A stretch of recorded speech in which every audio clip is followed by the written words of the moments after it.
Hello. Wait, where they go, sef?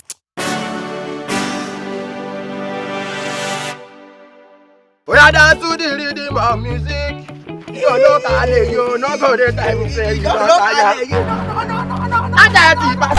No go the time say you don't tire. What? So say oh Siri. Wait, why they spoil my song? You dey okay?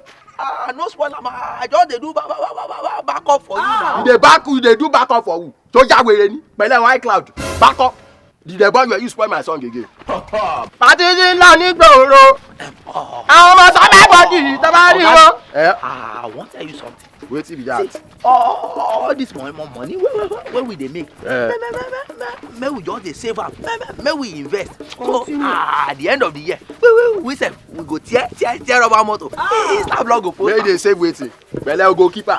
Oda ko share na you put money for my hand. I mean, na you go dey advise me on how to spend my money. You see the problem with people. If na don see rich people like this, poor people na no dey ever get rest. Why you dey advise rich person how to spend the money? I wan know. Wait your money. No, be me and you. They give the money for that place. Yeah.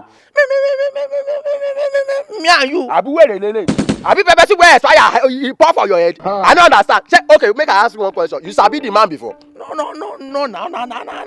just random destiny helper. Destiny helper call destiny boy. Ni ti ba fún ẹgbàá don na po ṣire. Person be say, why I don't know that man since like I think since like 1932 for Makoko we dey go the same church. That I never make am, but that I don make am. As he see me na him first recognize me sef. Only kini. Why you sef no work hard?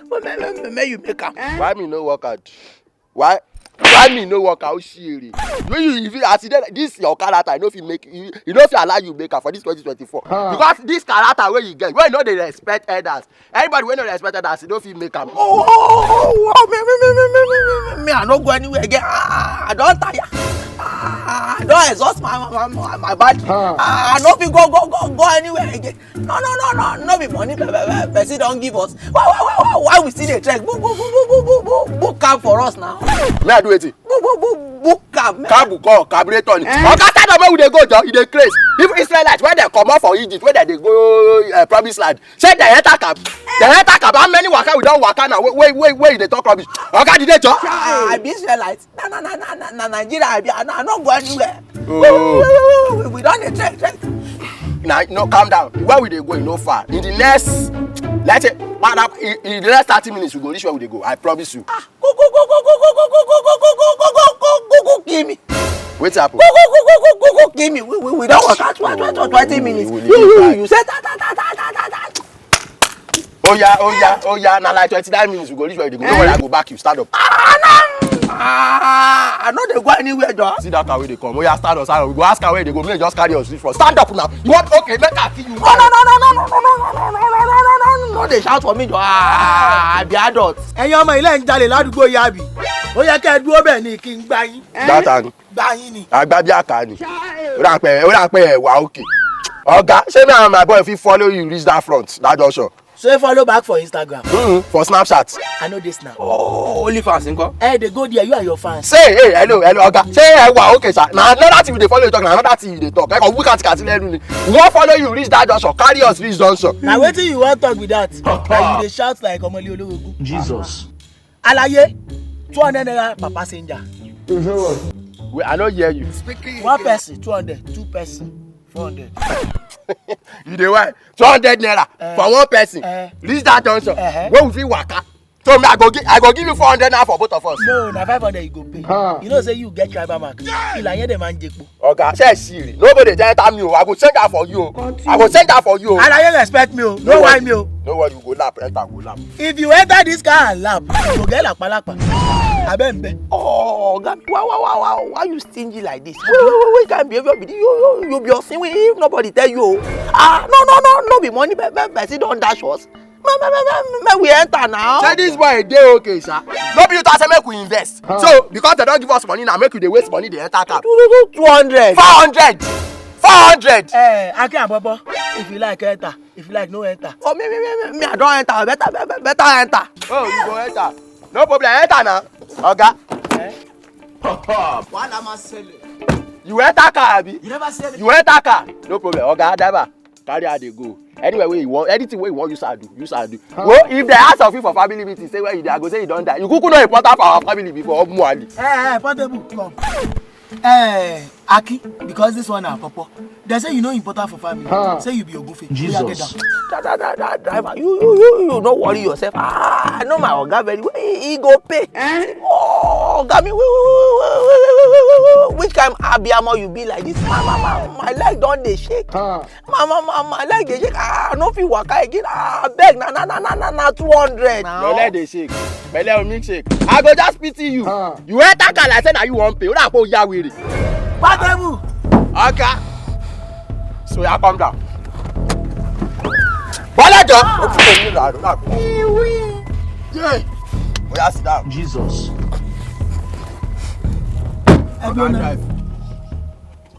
Who mess? No worry, no be mess. Now una body odor. Check Jeru. Oga, say you dey. Drive with her. Wait. Before I go drive, give me money. I don't want your story with us. No be this just how we dey go wash up your money. Alaye, give me my money. Onori buruku lele yi o. Oya gba. When my tell them that change. Ọlọ́run ló mọ̀ bí ẹ fowó inú di. Kílẹ̀ tó ń bí irú báyìí. Oga, give me my change. Wait. Alpha. Your own money too. Brother, I mean, borrow me your change. Come, you shop place as Adi. Who be your brother? Yeah, you see me beside your mama for your naming ceremony. Who be your brother? Oga, pay your money, John. Alaye, calm down. Abi you no be well, man.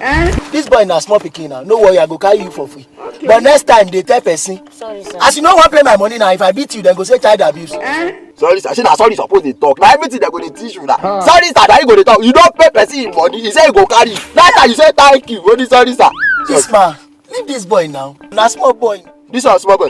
This one will get tattoo for body. See tattoo wait. Cause he pass the one where they whiskey that. Cause he don't draw like you. Ogbosi nuni. Baba, abeg move this car. Where they go? I no wan wahala this Sunday. Na church I dey go. I just wan hustle small. You dey wear gold earring. He say na small pikin. Person say no be why not. Honestly o. Honestly come. PDP.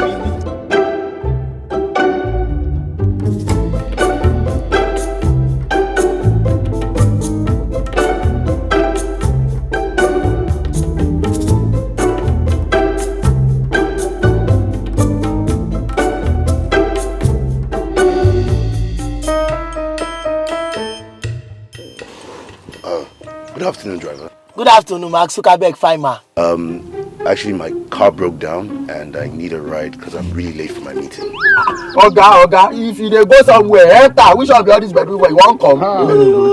You dey speak too much for taxi. As I was saying, Okay. I'm going to Ikoyi. Is that? It's Ikoyi I'm going. You know they go church again. I'm not a Christian, I'm a Muslim. Abdul Kamal. Actually, driver, I'd much rather ride alone. So if you don't mind, tell them to get out. I'll pay for the whole car. You say wait. Wait. I don't understand. May we get up. They check. So you go theater. Person wey nowhere. I know say you don't use to have to do drugs. Dangote, Babolowo, no do like that.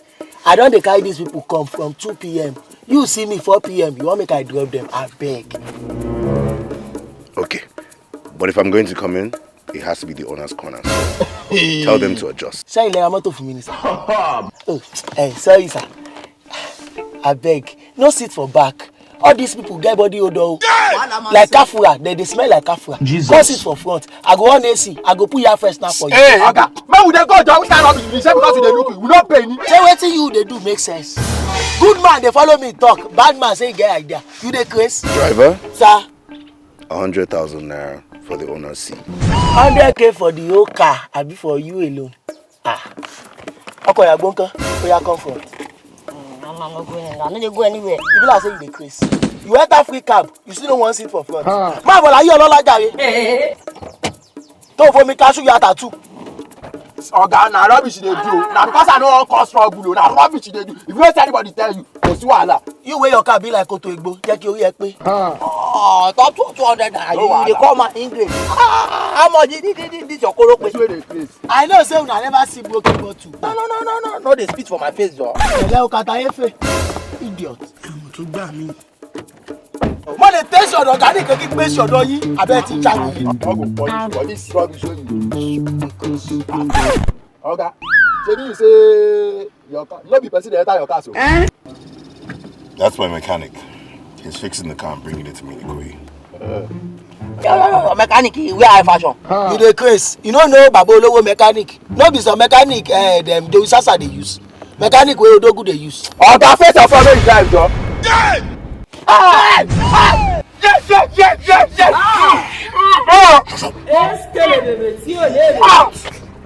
The next thing you go know, heaven. Oga mi, this one no fit reach heaven. Na air fire direct. Yes! For all the customers who don't get today. Now, man, sharp pass. Na Sisi called the brothers.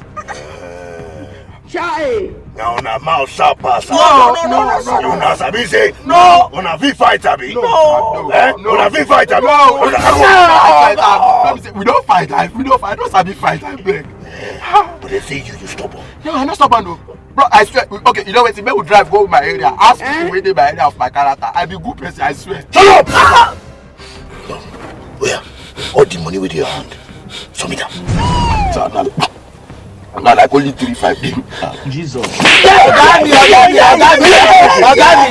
Ogami, no stress yourself. When we wan carry them, now this young boy make the oga enter. If we kill this young boy, the oga go enter. No. I no be boy. No. Kidnap me for my mama. When I be 3 years. Why you call resemble? I be victim of child trafficking. Jesus. You don't kidnap me. Kidnapper. No, I no kidnap am. Na my papa, mama. Stop! You're not mad. Yes. Not a case. Yes. You think I'm playing with you? You think I'm joking with you? No. I don't play. You gonna learn today. You gonna learn today. We learn. Give me the money with the Yes, sir. All the money, everything. Yes, sir. Give it to me. I tell you. Okay, this money no reach 20k. Eh? No reach 20k. 20K? Man, all the money with my hand, that I swear. You go. I no get money na all the money na yan the day na our breadwinner. Ogami, if they no get money, make them give us their kidney. We go sell them for Sabo. You fit take your kidney. My own don't spoil. I be smoker. My own kidney, I don't donate that for motherless baby last year. I do very day. You see the kind of people where you bring come? Then they talk about money. I think say them be big boy. I don't know say them be Obaraka Talaka. This kind of money, I only stand on that sun how many hours now? And they sweat inside suit. Now this kind of useless people go bring from me. Eh? Yeah. Show me your phone. Okay. Waiting me this. My phone. Bring your phone. Waiting me this. My phone, but this one get touchlight. And if you play games, snake bite. Yeah. Okay, no waste these people. No waste them. No waste them. Small, they will not wait till Jesus says, as I do like this, now only me, my mama born. You see this one, mama and papa, they don't die. You understand? So as it dey like this, if he die, nobody go miss her. Now only me go miss her. If he kill me, my mama fit die. She just feel. I talk am. You be your same. Wait, kind of. Yeah, but what police? Now who go to me here today?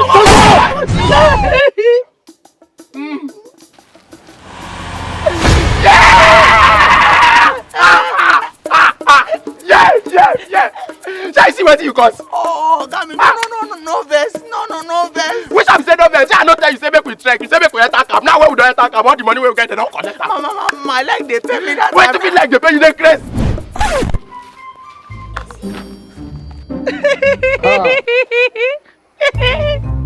Why they laugh?